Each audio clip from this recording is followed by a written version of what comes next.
Back with the Football in Focus from the Kickback Jacks on Battleground Avenue. Back into some good football talk this week. Joe Sirera from the News and Record back with us. Got a lot to talk about tonight. A lot of games going on this week. A lot of other football going on. Just plenty of football right now. It is football season. It's kind of dark and dreary outside, but great football weather for the Panthers tonight. There shouldn't be any cramps tonight down in Charlotte. I would think they should have a very good effort tonight against the Eagles and hoping the Panthers pull off that win. Yeah, great. I'm sure it'll be a great atmosphere down there. They're honoring late Panthers linebacker Sam Mills, wearing a sticker honoring him. He was the keep pounding guy, and that should make for an even bigger atmosphere there. Cancer fundraising, that kind of thing. But going into the season, Philadelphia, Carolina, you wouldn't have thought this would be one of the key NFC games early in the year, but it is, and it should be fun. And you got to be interest too toward Ed Dixon. What a game he had last week. I think he had more receiving yards last week in that one game than he had any other of his 3 previous seasons with the Panthers. He eclipsed the numbers in those seasons. But just a great game by him. Excellent job by Funchess getting the job done, and Cam Newton unloaded, got the job done.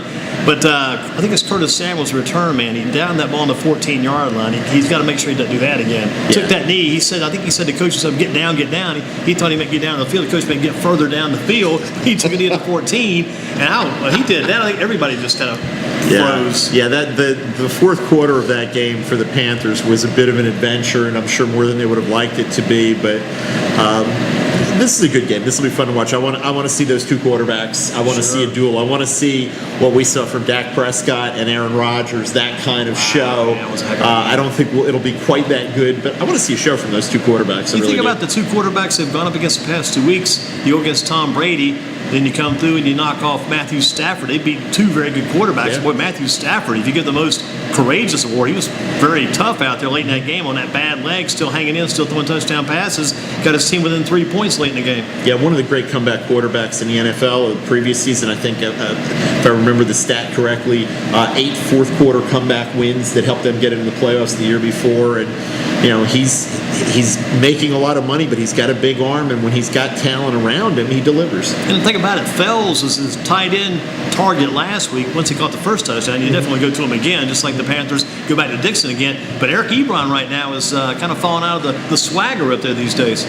He's been inconsistent. I think that's been the story of his NFL career. He's had some little nagging injuries. He's had drop problems a few times. The talent is there, and if it's not with the Lions, it'll be with someone else, because he's such a gifted athlete and has so much ability that he's going to get chances. And yeah, maybe he's not the primary guy, but there's nothing wrong with having 2 very good tight ends. When Greg Olsen comes back for the Panthers, if he does this year, that'll give them 2. You look back to the Patriots when they had Gronkowski and the late Aaron Hernandez. I won't go into all of that story. We know about that, but two good tight ends is not a problem in the NFL. Nothing wrong with a good old-fashioned 2 tight end set occasionally too. Try to run 2 tight ends in that set. Try to get that first down. Get that good big yard. How about the big game last week? It was big for Dudley. We went back to the Smith game. Dudley played well. Do you think Dudley's back now? Are they on the way back still? Or are they back already? They're on their way back. They still have a lot of injuries. When you've lost the guys that they've lost up front now, Miles Berry is pretty much done for the season with a broken ankle. That's another huge loss for them. Coach Davis said that they're coming back, but they're not there. I think that's probably an accurate assessment. Their depth has really been tested this year by all the injuries that they've had, and Gerald Simpson, we saw what he did in limited duty against. Still got Smith. A strong arm, no doubt about that. He can throw the deep ball down the sideline as well as anybody I've seen around here in the 4 years I've been doing high school football. He just cocks his wrist and lets it fly, and those receivers that he's got down. How about that Michael Wyman? He's got the go-to receiver now. That kid's something. Only a sophomore. He's already gotten interest from Alabama and some of the SEC schools. I know he's taking an unofficial visit along with Nigel Fitzgerald to my alma mater, West Virginia, for their homecoming game Saturday against Texas Tech. He'll be up there for that. He's getting a lot of interest, and you see his length, his speed, the hands. He's got a lot of talent, a lot of upside. There's still a ton of talent on that Dudley team. They just, the swagger, like you said, that intimidation of they're Dudley and they're going to run over you isn't quite there when you lose a game like they did to Southwest. And they're going to get some of their injured guys back as the year goes on. But if they can make another deep playoff run this year, it'll be one of Stephen Davis's better coaching jobs. Anything about Wyman? He caught touchdown passes, two different quarterbacks too, which is a good thing. And both were similar type routes that fly right up the right sideline. Yeah. Everybody's looking at the college level is looking for a 6'3" to 6'5" kid who can run the deep routes, who can, as they say, take the top off the defense, stretch you vertically, and he's perfect for that. And he's beginning to show that kind of potential. 3 catches, 97 yards, 2 touchdowns last week, as you said. 2 different quarterbacks. They both trusted him enough to throw it up and let him go get it, and he delivered. And you think about it, you just mentioned kind of a good description of Devin Funchess and Kelton Benjamin, the guys of the Panthers, 6'5", 6'4" range. What those guys can do, they go get the ball too, like these kids we see. Trey Turner, you know, when he's healthy. I mean, and excellent speed. Once he gets the ball, the kid can run. Yep.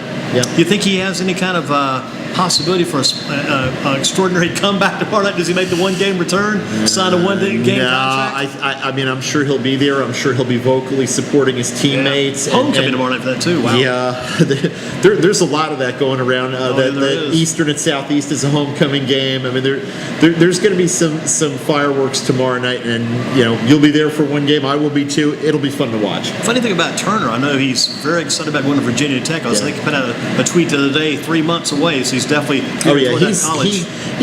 He's been in an early college program. He's been accruing college credits already. Has all of his high school stuff done. You know, there's no reason for him to stick around other than if he were going to try to play basketball for Northwest. But that wasn't part of the plan, and especially once the shoulder issues presented themselves, he's just going to go up to Blacksburg, get into rehab there, get in their strength and conditioning program, and during the spring, if he can't fully participate, get mental reps. That's what he talked about doing, and that's what they told him. Focus on getting ready and come up here, and we're ready for you. What about Eastern Guilford and Southeast? That's your game tomorrow night. Who's got the edge there? Is it Eastern Guilford with Graves or Southeast Guilford coming on strong with Douglas? Those quarterbacks will be key factors in that game. I picked Eastern to win it by 24-20. Spencer Turkin, who also does picks for us, had Southeast by 1 point, 21-20. Very similar thoughts there. I don't think it's going to be a high-scoring game because those two defenses are very good, and because each team with those coaches, with Kennedy Tinsley having been Doug Robertson's offensive coordinator the previous 2 years, they know each other's offenses. You know, you can change terminology, you can change hand signals. I've got a story on our website right now, hsextra.com, and in print Friday, talking to those two guys about it. You can change those things, but the fundamental things that you do offensively aren't going to change. And that's got to help the defenses a little bit when you know what the other team likes to do and how they want to do it, and you look at film. Just a really good matchup, and it's going to decide that conference title. I don't think there's any question about that. You got to have guys like Trey Love and Jax Hackett on defense for Southeast. They got to be big tomorrow night because Eastern's got 3 runners. They got Graves, they've got the Roberts kid, they got the McMullen kid who's now Christian back. Mullen came back. Yeah. McMullen came back from the injury. That's been a huge boost for them. He's a big back who's got some speed too and can do some different things for them. That's been a huge improvement, I think, for them since those 2 back-to-back losses. They had 2 3-pointers, 19-16 to Page, 14-11 at Smith, and you know, Coach Rob said that he thought they let the Page loss beat them twice, which is something you always want to try to avoid. And I think that might have been the case a little bit. And they were banged up too. But 2 really good football teams, well coached, physical. You mentioned that defense for Southeast, some of those key guys. Eastern's got a very physical, strong defense too. This is going to be a fun game to watch, no question. Eastern's got the 3 runners. They got a couple of receivers. Southeast has got definitely got that receiver, Brent Apple, and Carson Burgess. Those 2 receivers, and then their running game is they're pretty solid. Baldwin hasn't been bad for them. Right. You know, they lost Braxton King to the ankle injury early in the season. Chad Stevens has been solid for them. You know, both coaches said when they looked at the other team, it was like looking in a mirror, and I think there's a lot of truth to that. Special teams could be a factor. Last year's game that Eastern won, both of the Guy brothers had kick returns for touchdowns in that game. Well, we know Eastern's got a great kicker in Colin Smith. They've got a great kicker. He's been banging him into the end zone this year, which could take take that out of it. But punts, a lot of other things can factor in with special teams play. But I think it's going to be a close game, and I look forward to watching those kids. Got Northwest and Page. Northwest has played a tough schedule, but they got their defense is going to be tested. They got to get some points on offense. Got to get that offense clicking. Yeah, it's been a struggle for them at times to get the ball to the playmakers. Cam Cloud had a little bit of a breakout with 3 touchdown catches against West Forsyth, and then kind of slipped back a little bit. Had one, but wasn't a huge factor last week against High Point Central. And they actually led that game, didn't they? Yeah, at halftime, I believe it was 6-0 at halftime, and they've struggled offensively. There's no getting around it. Defensively, they haven't really gotten blown out, but they haven't gotten enough takeaways to get that offense good field position and get them going. There's just a lot of things have gone wrong.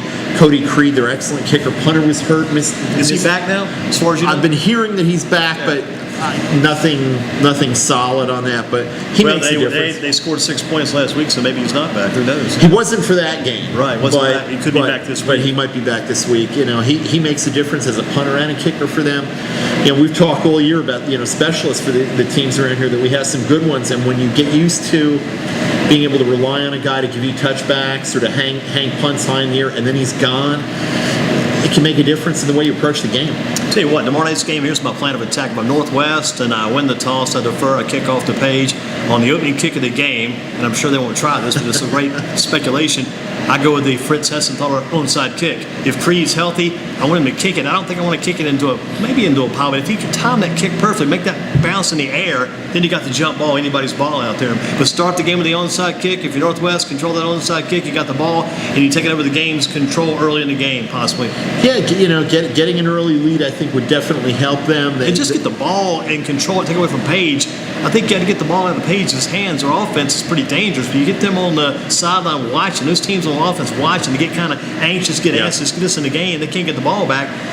Northwest has got to play some heavy strategy tomorrow, you think. Got to strategize heavily. Page, they probably just want to pull back a few things and let it go. Let it take place and run. Yeah, their defense, Page's defense has been disruptive to everybody they played this year, including Dudley in the loss, and they struggled a little bit offensively against Davie County in their opener. But the way that their front seven plays, how aggressive they are, how many gaps they shoot, all the stunning and slanting and everything else that they do makes them really difficult to prepare for and scheme against. And if Northwest can get anything going offensively against that defense, as you say, can make a difference. And as you're saying, you've got a young quarterback for Page still, Javondre Page. He keeps growing, he keeps getting better, but he still makes mistakes from time to time where he forces things. And if you can get him where his team, Page, is behind, and he feels like he has to force things a little bit, then maybe you get a turnover. Then maybe you can swing things a little bit. The emotions are going to be high there. In an emotional game like that, an onside kick, a turnover, something like that can really swing things. Controlled chaos. Have some controlled chaos tomorrow night in that ballgame if that's possible. Organized, controlled chaos. And if you're Northwest, like the chaos, want to encourage that. You just can't stand back and let Page beat you. You just can't stand back and take it. It's homecoming. Thomas Hennig, I don't think he'll be there because I think they're in Idaho this week. So he can't be there, but others will be back. And Coach Rolfe's going back. That's the big thing too. Yeah, he was there 3 years. I think he was 23-14. Check the record today, which is interesting. Right, yeah. He was 8-5, 8-4, 7-5. Mm-hmm. So he goes back to his old school. It's hard to believe he was there 3 years. That went pretty quick. But going back there, and obviously Northwest didn't have the record they would have. Maybe if Trey Turner was there, but still, you go back to your place your 3 years. He invested. That's a pretty big chunk of your life right there, your coaching career anyway. Yeah, and the kids know him. He knows the kids. There's some people who stayed on from his staff at Northwest. There's some people he knows, from the coaching community in the time he's been here. He was obviously at Northern Guilford as the offensive coordinator for a year before he took that Northwest job. There's going to be a lot of emotion. There's no getting around that. He's generally a calm, focused, composed guy. I think you can't help but let it affect you a little bit. But the coaches, Kennedy Tinsley and Doug Robertson, in their game said, after the first series, it's your 11 kids against his 11 kids, and it's 11 individual matchups. And who wins those matchups is going to determine a lot more than who's on the sideline. What about Southwest Guilford? They got a lot of possibilities right now. A lot of possibilities for the Cowboys. Need to beat Smith tomorrow night. Then they got that big game with Mount Tabor next week, I think it is, October 20th. Yeah. Hey, you think about it already, Southwest cannot be looking ahead past tomorrow night. They got to be ready for Smith. And Parkland, I believe, is still out there for them. Those are clearly the top teams along with Dudley in that conference. Smith is a team that plays defense that if you let them hang around, and that's what Eastern Guilford did in that game. Eastern Guilford was up 3-0, had a chance right at the end of the first half, down close, pass into the end zone, could have been caught for a touchdown. If they put them down 10-0, it's a different game. Smith comes out in the second half, scores on their first possession, believes they've got a shot. If you let that team believe into the second half, they're really tough. Last week, Dudley put the foot on their throat on their first two possessions, started at their 46 on the first possession, 7 running plays. We were there, rammed it down their throat and scored. 3 and out, scored again. They never let them believe. And if you let them believe, they've got enough talent and enough toughness to hang around and maybe shot. We kept saying all night long, Smith last week was like one play away from getting off the field. Just could not get that one stop to get off the field. And they had some big running plays that got called back for holding. Yeah, they Thacker kept had some trying very to good go runs. get it on the edge on the left, and they were either a lineman or a receiver was caught holding out there that set them back a couple times where it looked like they were going to move the chains, pick up 15, 17 yards, and they go backward. It is a game of inches a lot of times when you've got two good teams. And how does that make that running back feel? He runs for 20 yards. He looks up, they're bringing that ball back. He's got to do it again 10 yards deeper. He just and they knew what was coming because, the first couple times they hit them to the left on the outside to the perimeter, they kind of surprised them. And then the Dudley coaches, they're smart. They made the adjustments. They took it away. Something they've done for a long, long time is make solid adjustments in Dudley. Again, Mount Tabor, that could be the ace in the hole in that conference because Mount Tabor has only lost 2 games. A loss to Glenn, a loss to East Forsyth, 2 very good teams there. Yeah. So that's going to be a team Dudley's got to face and a team at Southwest has got to face, a team at 6-2 and still, I guess, unbeaten in the conference. Yeah, two of their last 3 games are Southwest a week from now and to close the season against Dudley. I mean, there's a very real possibility of a 3-way tie in that conference. I mean, if Tabor beats Southwest and Dudley beats Tabor, you have a realistic chance of 3 teams with 1 loss, and coin flip or max preps, however they're going to decide, break ties this year. I think it may be the max preps thing, but all 3 would be seeded as if they were conference champions, and it's an interesting league. I mean, I think going into the season, I think we thought Dudley would probably roll through that league, and hasn't been that way. That Southwest Guilford win over Dudley, thought Southwest would be very competitive, but it was all built upon, use the old word predicated upon the big senior year for Jared Rainey, which is, he's been there, done great, but he's not been the quarterback. He's not been the guy that's carried this team on offense. So for them to do what they've done without him at quarterback, I think speaks even bolder for what Southwest has been able to do, and also speaks for Southwest not only for 2017, but Southwest 3 or 4 years more down the road. Yeah, when you've got a freshman quarterback who's played and been as effective as Devin Flowers has been for them, makes a huge difference. It gives them, as you say, a very, very promising future. They're a little bit like High Point Central in that respect, where they've got a junior quarterback and a pretty good freshman running back, Monterius Godfrey. We've talked about all the skill position guys who have left through graduation in the last couple of years. You can start to see some of those guys who are going to replace them stepping up as the season's gone on and growing into their roles. Javondre Page is only a sophomore at Page. Grimsley is playing some young kids. Christopher Zellis at quarterback, younger brother of former Dudley receiver John Zellis. You can kind of see where that next generation, that next wave is coming from now, and Devin Flowers is a huge part of it. It's kind of interesting to look at Flowers' numbers. They don't jump off the piece of paper and slap you in the face to get your attention. Rainey's numbers, he hasn't quarterback much. His numbers kind of down too. With even those low numbers, Southwest doing fine. It kind of leads us to another point for tonight. Football in Focus, Kickback Jacks on Battleground Avenue with Joe Sirera for the News and Record. Last year was like a 2-horse race or a 2-man race. It seemed like last year was Hendon Hooker versus Bill Jones for the player here in the county. Yes. It was like cut and dry. Those 2 guys down the stretch. And then we just sort of let the state championship games for us decide. Speak for itself. This year, Spencer Turkin and I have had this conversation every week for 3 or 4 weeks, and it is wide open. For a while there, it looked like Zarik Rush might step up and be the guy. Then, not so much in concussion, and then not monster games. Partly because they were up in games and didn't need him as much. He's still a contender. There are a number of guys. You look at the High Point Central kids. John Saunders Jr. having a great year.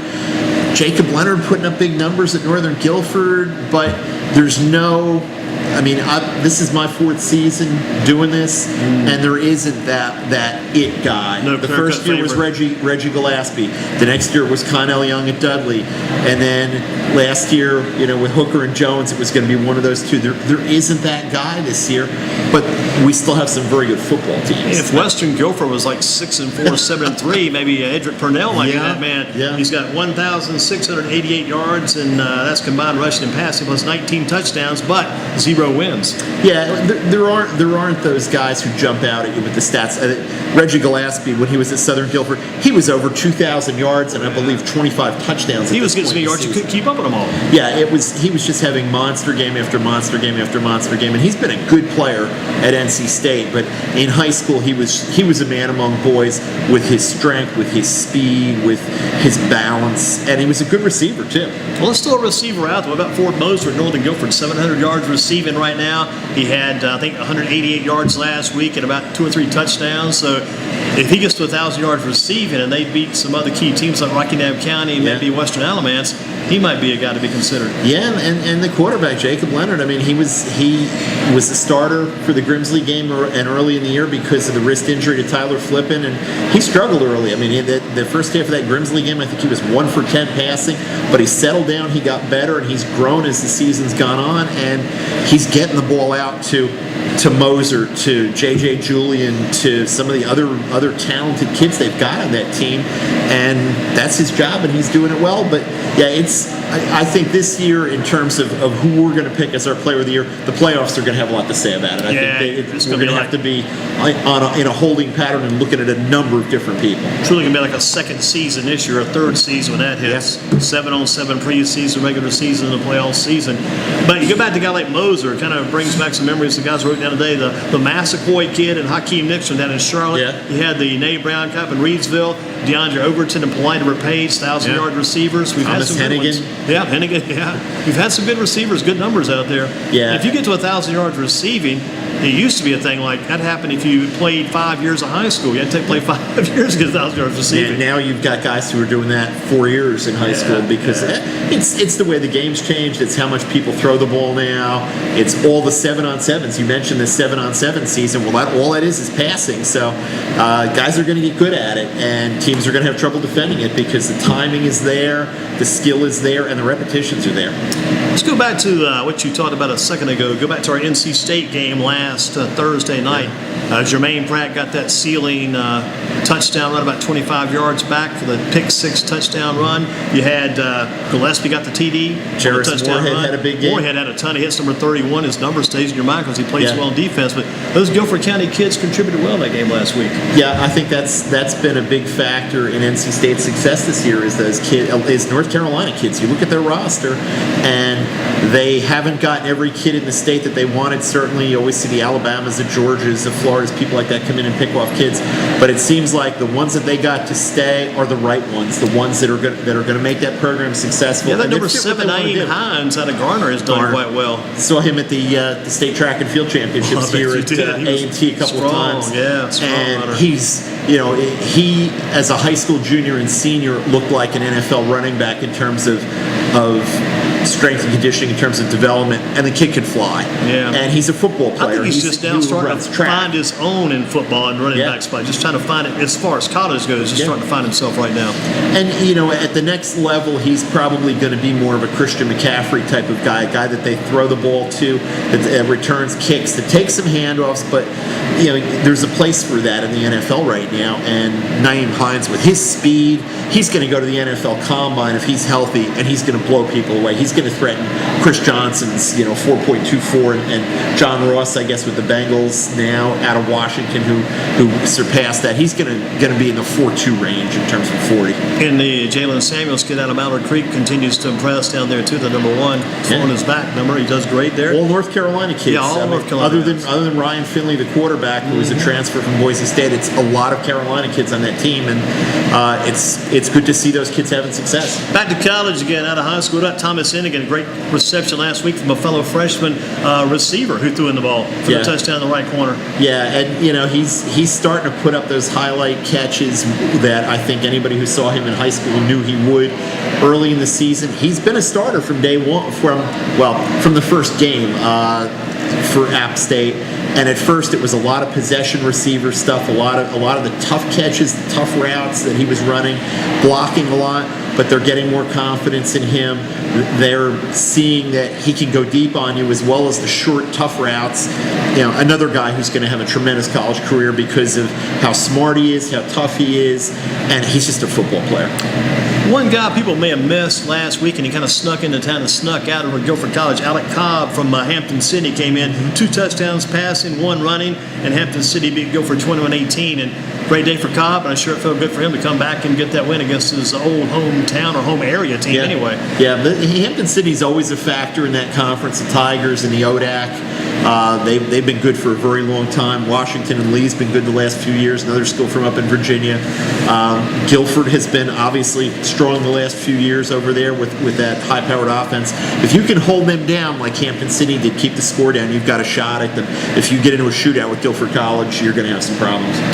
About Wake Forest, they've got an off week this week, and they made some impact early, but the past couple weeks they've run into two very highly ranked teams and able to knock off the big name, the big team. Yeah, I mean they gave Florida State all they could handle. Although Florida State was breaking in a new quarterback pretty much at the time, James Blackman, after DeAndre Francois got hurt. Wake's a solid team, but. They still have to play NC State. And they had quarterback issues last week too. Wolford had to sit out. Hinton came in. Yeah, Hinton came in. I mean, they're solid, but I put them in a group with Duke and maybe a couple of other teams in that league that are solid, but they're not at NC State's level. They're not at Clemson's level. I think they're not even at Virginia Tech's level in my mind. I think there's a bit of a pecking order there. The job that Dave Clawson's done at Wake is a solid job too. I mean, he's gotten guys into the program for a few years now, started to build up some depth through redshirting and other things and strength and conditioning, but they're not quite at that level yet. If he can keep those guys at 7-5, maybe occasionally 8-4 in that range, even 6-6, I think he'll coach for life if he wants to be at that level. He'll get a recruit at that level anyway. Get the good recruits in. Yeah, I think the thing you've got to worry about a little bit if you're Wake with somebody like that though is the next step. He has a couple of those, he's going to try to go to a school that has better resources, better football tradition, and you're always worried about that a little bit at Wake. They had a unique situation with Jim Grove where he was a little bit older when he got to that stage in his life, and people took runs at him. He had some opportunities to leave, but he liked the school, he liked the academics, he liked the administration, he liked living in the Winston-Salem area, and he stuck around until he couldn't get it done anymore. But if you're Wake, you want the team to do well, but you don't want them to do so well at Clawson leaves, I think is the issue. Same thing in some ways NC State. If Dave Doran continues to do quite well, he may get looks from the Big Ten. Always seems like a conference that made the start look this way. Even the SEC maybe in some ways, and going down further south, they may look this way too. But this week you got State at Pitt. State's got to make sure they don't come in that big trap game. Yeah, Pitt. Pitt lost their starting quarterback Max Brown for the season. He was a big recruit at USC, and in fact, he started some games for them at the beginning of last season before Sam Darnold took over. He was a 5-star recruit and everything else. Hadn't been great for Pitt, but he's out now for the season, and that's going to affect Pitt. And as you say, NC State can't get caught looking past them. They can't get caught looking past Notre Dame the following week. You're not going to look past Notre Dame, but if they can get through those 2 games and be 7-1 going to Clemson, a team that they almost beat in Death Valley last year, and has them coming to Carter Finley, if they're 7-1 going into that game, that's going to be as great an atmosphere as there's been at Carter Finley, maybe since Ohio State came in there when Chuck D'Amato was the coach. It's going to be epic. They'll have players with duplicate numbers. You may see duplicate tickets at that game if it gets that big. It'll be wild if that happens. What about Florida State at Duke? I mean, Duke could sure use a win. They're 4-2. Florida State's 1-3. But boy, Duke still, they got off to a good start. They've cooled off too. Yeah, I think they're playing a little bit better teams in the ACC. Florida State's as vulnerable right now as they're going to be anytime in the next few years when they lost their starting quarterback who they built their offense around. Better get these guys while you can, right? If you can. True freshman who has a lot of talent, Blackman. I mean, he was heavily recruited. I think he's from Belglade, but he's from Florida, down in near the Everglades. But if you look at him physically, he's a skinny kid right now. He looks like a high school kid, and in a year or two he won't. And next year Francois will come back. So if you want to get Florida State, Wake almost did it. This is when you want to get them right now.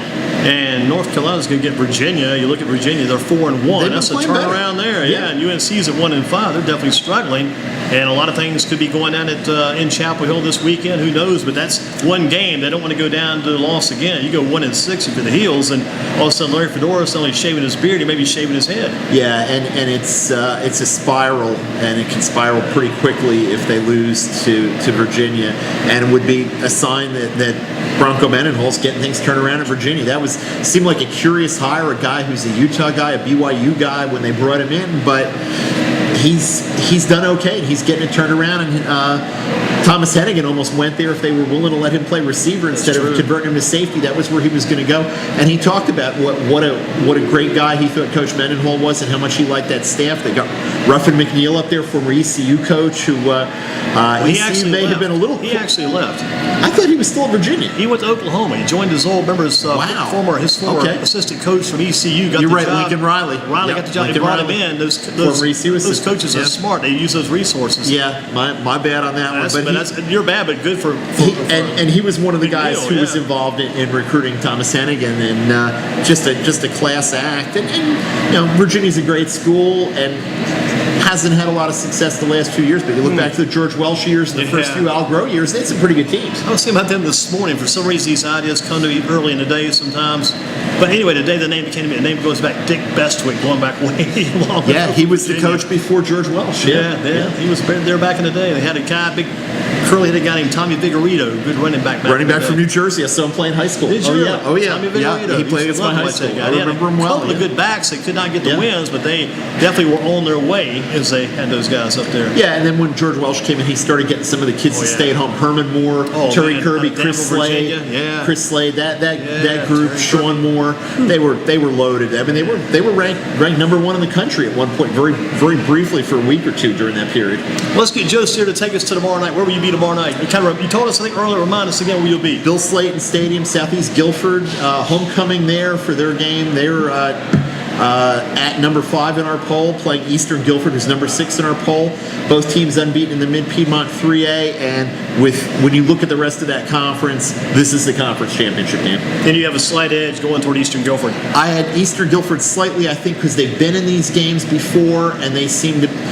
This Southeast group hasn't really been through this as much, but when you've got coaches and teams that know each other so well, it's a guess. And probably the Page Northwest game favoring Page. Yeah, I've got to believe so. I mean, Northwest's struggles this year have been documented, and Page's defense, I think, is going to be very, very tough for Northwest to move the ball on. And that Smith-Southwest Guilford game leaning towards Southwest? Yeah, definitely. Southern Guilford Asheboro leaning towards Southern Guilford. They've won 2 in a row. Yeah. This could be a big turnaround for those guys. They're on the move. Well, and it's funny because they got off to a slow start last year when Earl Bates was down there for 1 year, and he made some changes, switched quarterbacks, basically said, we're not going to worry about passing other than, if we see a great matchup and we have the element of surprise, we're just going to focus on running the ball and pounding it. I haven't seen them enough this year to know if that's what they're doing, but when they got into their conference last year, they turned it around, and they've done it this year. And, both coaches, Doug Robertson and Kennedy Tinsley, who were in their conference, said they wouldn't be surprised to see Southern Guilford finish 3rd in that conference. They might sneak right in and get that 3rd spot. Yeah, right now they're projected as a playoff team. Asheboro is struggling. Kevin Gillespie, former Page coach down there, and he's kind of tearing down to build up. Rebuild, sort of rebuild. What about Central Grimsley? Central is a team that may be looking to get that number 2 spot in that metro. Yeah, I think that's where they're trending toward. If Godfrey is back and healthy, that's got to help them. Grimsley just needs 1 win against a quality opponent to kind of get a little traction for Coach Brown or Brown's program. I think he's still struggling for that 1 win. this would be a good place to start for them. And the good thing about the JV team at Grimm's, only one loss. They're 6-1. The future is definitely looking brighter there. I don't think there's any question about that. But it's, he took over a program that was struggling, and you don't fix it overnight. You got Northeast rebounded at Moorhead. Yeah, Moorhead is really struggling. They didn't have a lot of kids to start the season, and by this point in the season, the injuries start catching up with them. And, Northeast, a tough loss to Rockingham County last week, 14-12. They're going to play defense, and I think against Moorhead, they'll get enough turnovers and opportunities on offense to win that game. Roxborough, Person, and Northern Guilford. So I guess Northern Guilford's got to just keep pounding, keep doing what they did last week. Yeah, and if they get through this one, then they'll have Rockingham County coming up after that. And if they get through that, there's a very real chance, and we talked about it before, that Northern could go into that Western Alamance game at the end of the season, the last week, with a shot to win the Mid-State 3A. And that's an achievement and a credit to those kids and their work and Eric Westbrook's coaching staff. Gets them in the running for Coach of the Year, possibly. Yeah, I mean, that's going to probably come down in the last couple weeks of the year, too, of the regular season and the playoffs. And you look at how close their loss was to Northeast. That's their one conference loss at this point. And we talked about that a lot. Yeah. So, one big play away. Yep. To close out Joe's here tonight, the coach that was the biggest influence on your career, during your career entire time, any coach, basketball, football, but who's the coach who was the biggest influence along the way? Boy, that's a tough question. I would positively, I would say my dad coached me in baseball for a couple of years, and I really enjoyed playing for him. I really enjoyed talking to him in the car, going to practice and games and coming home. It wasn't always a pleasant conversation because we didn't. I think we probably either lost a few more than we won, or it was close. We were never a great team, but that was huge. Definitely a learning experience in coming back. Yeah, and the good teaching moments. Yeah, and I've talked to a couple of the guys who played for their dads around here, and it's always a tough situation that when is somebody your son and when are they one of your players? Eric Teague is up at Greensboro with Jimmy Teague. There have been some other situations like that, and it can be a little bit tough. But I would say him. I mean, I had a very good soccer coach in high school, my senior year, a gentleman from Germany, Helmut Suhl. In soccer. And and he was, we'd had a coach before him who was a little bit more authoritarian, and Helmut just kind of let us play and made it fun, and it really showed. Was there any coach you wished you could have played for you never played for? Wow. Boy. There are some I coached basketball at the college level as an assistant for a few years, and there were a couple of guys that we went against who I was really impressed with. There was a guy at a Division II school. They were number 1 in the country at the time, George Schultz, and he was the head coach at Florida Southern down in Lakeland, Florida. And the last time I'd heard about him, he was working as a scout for the Orlando Magic. His kids played hard. They had fun. And they were good. And when you can see those things, when your kids play hard and play the right way, those are the kind of coaches you want to play for, because if you're playing hard and playing the right way, you're probably doing things off the field or off the court hard and the right way also, and that's going to help you in life. The guy wrote down, could have played for this guy, would love to play for George Allen, the old Redskins coach. Yeah. Just like the way the guy came, his approach to the game, his look at the game. Yeah. Every way he's like a winner. He went against the odds. He'd bring in like these old guys and throw those guys in there, and he'd do some crazy things, win games. Just love the way that guy worked. Yeah, definitely. Yeah. Joe, thank you much. Thank you, Andy. Thanks for having me. Appreciate it. Be sure.